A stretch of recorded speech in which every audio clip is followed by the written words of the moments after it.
Hello बच्चों, let's read this question. The question says, in the following question, a statement first is followed by a corresponding statement second. Of the following statements, choose the correct one. Option first, both statement first and statement second are correct and statement second is the correct explanation of statement first. Option second, both statement first and statement second are correct, but statement second is not the correct explanation of statement first. Option third, statement first is correct, but statement second is incorrect. Option fourth, statement first is incorrect, but statement second is correct. Statement first, if n21 is greater than 1, a refracted ray bends toward the normal, and when n21 is less than 1, a refracted ray bends away from the normal. Statement second, n21 is equal to sin I by sin R.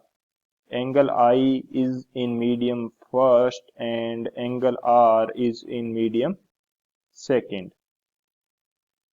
तो इस question के अंदर हमें दे रखा है कि हमारे पास statement first and second given है, उसके अकॉर्डिंग हमें करेक्ट स्टेटमेंट चूज करना है।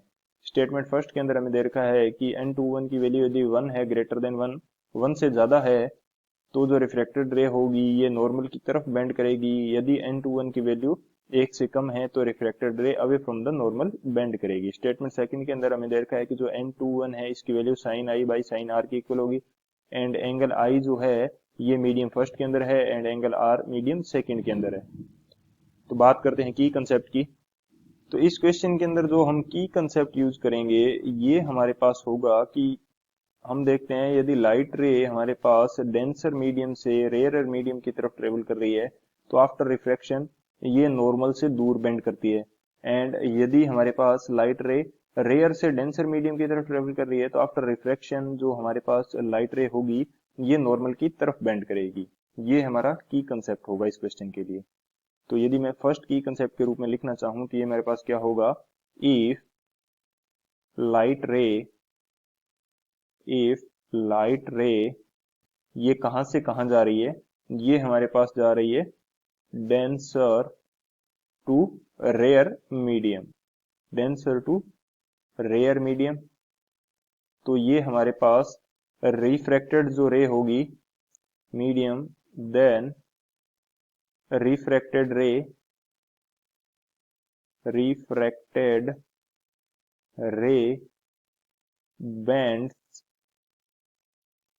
bends away from normal,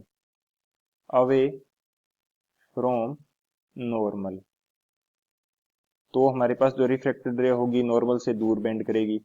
and second की कंसेप्ट के अंदर हम देखते हैं कि लाइट रे हमारे पास कहां से कहां जा रही है, लाइट रे जा रही है rare to denser medium, rare to denser medium के अंदर यदि लाइट रे जा रही है तो हमारे पास देन रिफ्रैक्टेड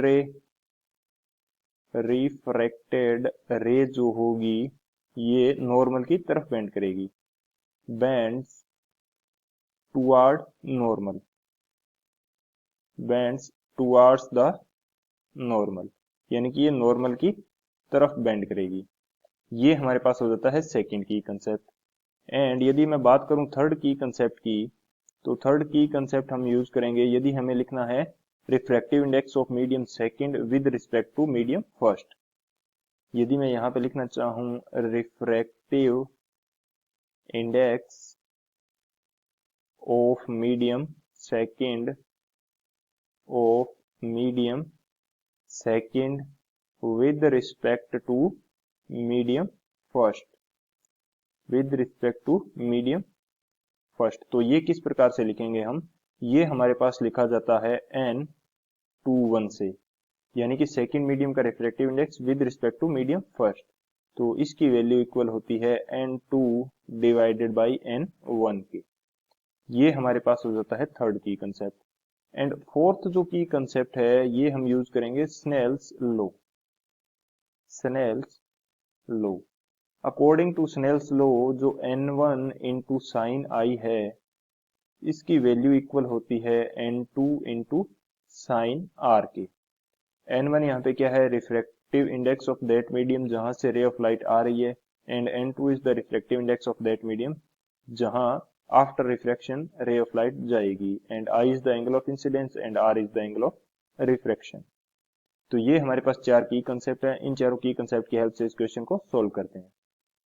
बात करें यदि सॉल्यूशन की, तो हमें स्टेटमेंट फर्स्ट के अंदर दे रखा है, स्टेटमेंट फर्स्ट के अंदर फर्स्ट कंडीशन हमें क्या दे रखी है, यदि n21 इज ग्रेटर देन 1 है। n21 का मीनिंग क्या हुआ, n2 divided by n1 is greater than 1, यानी कि n21 है, n2 ये ग्रेटर देन है n1। यहाँ पे हमारे पास जनरल मीनिंग होता है n1 एंड n2 हम किसको डिसाइड करते हैं, 1 उस मीडियम को लिया जाता है जहां से रे ऑफ लाइट आ रही है, एंड 2 उस मीडियम को लिया जाता है जहां रे ऑफ लाइट जाएगी। तो फर्स्ट कंडीशन के अंदर हमें दे रखा है कि जो दूसरा मीडियम है ये डेंसर है, तो मैं इसको डेंसर शो कर देता हूँ। दूसरा मीडियम हमारे पास क्या है, डेंसर। तो अकॉर्डिंग टू की कंसेप्ट, यदि रेयर मीडियम से डेंसर मीडियम की तरफ रे ऑफ लाइट जा रही है तो ये टुवार्ड्स द नॉर्मल बेंड करेगी, टुवार्ड्स द नॉर्मल बेंड करेगी, यानी कि नॉर्मल के पास की तरफ आएगी। एंड सेकंड हमें क्या कंडीशन दे रखी है कि यदि हमारे पास n21 है, इसकी वैल्यू लेस देन 1 है, तो ये क्या कंडीशन हुई, n2 by n1 is less than 1, यानी कि n2 की जो वैल्यू है n1 से क्या है, कम है। हमारे पास ray of light first medium से सेकंड मीडियम की तरफ आ रही है, फर्स्ट मीडियम से सेकंड मीडियम की तरफ आ रही है, एंड इस बार हमारे पास क्या है, जो n1 है फर्स्ट मीडियम ये ज्यादा डेंसर है, यहाँ पे n1 क्या है, ज्यादा डेंसर है n2 से। तो जो रे ऑफ लाइट यदि इंसिडेंट होगी तो आफ्टर रिफ्रैक्शन ये नॉर्मल से क्या करेगी, दूर बेंड करेगी। ये हमारे पास क्या है, नॉर्मल है, एंड नॉर्मल से दूर बेंड करेगी अकॉर्डिंग टू की कंसेप्ट। तो बात करते हैं स्टेटमेंट फर्स्ट की। स्टेटमेंट फर्स्ट को एक बार फिर से देख लेते हैं। इसमें दे रखा है यदि n21 ज्यादा है 1 से तो refracted ray bends towards the normal, and यदि n21 इज लेस देन 1 तो refracted ray bends away from the normal. तो ये तो हमारा करेक्ट हो रहा है, क्योंकि हमने इसको देख लिया अकॉर्डिंग टू की कंसेप्ट, एंड हमने इसको कंडीशन को लगा के भी देख लिया, तो हमारा स्टेटमेंट फर्स्ट क्या हो रहा है, करेक्ट हो रहा है। अब बात करते हैं स्टेटमेंट सेकंड की। स्टेटमेंट सेकंड के अंदर हमें दे रखा है n21 is equal to sine I by sine R. इस कंडीशन को देखते हैं यदि हम लोग, तो हमारे पास स्नेल्स लॉ के अकॉर्डिंग क्या कंडीशन है, n1 into sine I which is equal to n2 into sine R.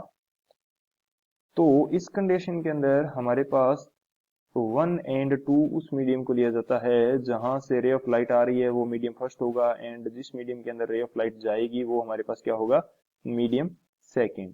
तो ये रे ऑफ लाइट कुछ इस तरह से जा रही है, एंड ये आगे कुछ बेंड करते हुए निकल जाएगी इस तरह से। तो यहां से यदि n21 को किस प्रकार से लिखा जाएगा, n21 ये हमारे पास हो जाएगा n2 बाई n1 के इक्वल। तो यहाँ पे यदि मैं n2 बाई n1 करता हूं तो ये वैल्यू मेरे पास किसके इक्वल आएगी, ये मेरे पास आ जाती है sine I by sine R के। तो n21 की वैल्यू किसके इक्वल आ रही है, sine I by sine R के। I is the angle of incidence, ये हमारे पास आई होगा, एंड ये हमारे पास आर होगा। तो ये वैल्यू हमारे पास आएगी, एंड आई किस मीडियम के अंदर है, आई मीडियम फर्स्ट के अंदर है, एंड आर मीडियम सेकंड के अंदर है। तो बात करते हैं कि क्या सेकंड ऑप्शन, सेकंड स्टेटमेंट जो है ये हमारा करेक्ट है। n21 sine I by sine R के इक्वल आ रहा है। I is in I angle is in medium first, ये करेक्ट है, and angle R is in medium second. तो हमारा सेकंड स्टेटमेंट भी करेक्ट आ रहा है। लेकिन ये जो दोनों स्टेटमेंट हैं ये करेक्ट तो हैं, लेकिन सेकंड स्टेटमेंट फर्स्ट स्टेटमेंट के लिए करेक्ट एक्सप्लेनेशन नहीं है। करेक्ट एक्सप्लेनेशन क्या होता, करेक्ट एक्सप्लेनेशन होता इसके लिए कि रे ऑफ लाइट क्यों बेंड कर रही है, इसके पीछे रीजन होता है मीडियम चेंज करने के कारण जो लाइट की या लाइट रे की वेलोसिटी है ये चेंज हो जाती है। यदि डेंसर मीडियम से रेयर मीडियम की तरफ जाएगी तो रेयर मीडियम के अंदर लाइट की वेलोसिटी ज्यादा हो जाएगी, एंड ये away from the normal bend करेगी। एंड इसी तरह से यदि रेयर से डेंसर मीडियम की तरफ जा रही है तो लाइट की जो वेलोसिटी है या स्पीड है, स्पीड ऑफ लाइट ये कम हो जाएगी, एंड ये टुवर्ड्स द नॉर्मल बेंड कर जाएगी। ये इसके पीछे का रीजन नहीं है, क्योंकि n2/n1 is equal to sine I by sine R होना, ये इसके पीछे का रीजन नहीं है, बट अलग स्टेटमेंट है जो कि करेक्ट है। तो बात करते हैं कौन सा ऑप्शन हमारे पास करेक्ट होगा। जो ऑप्शन सेकंड है, both statement first and statement second are correct, but statement second is not the correct explanation of statement first. So option B is the final answer. I hope you understood it well. Best of luck. Thank you.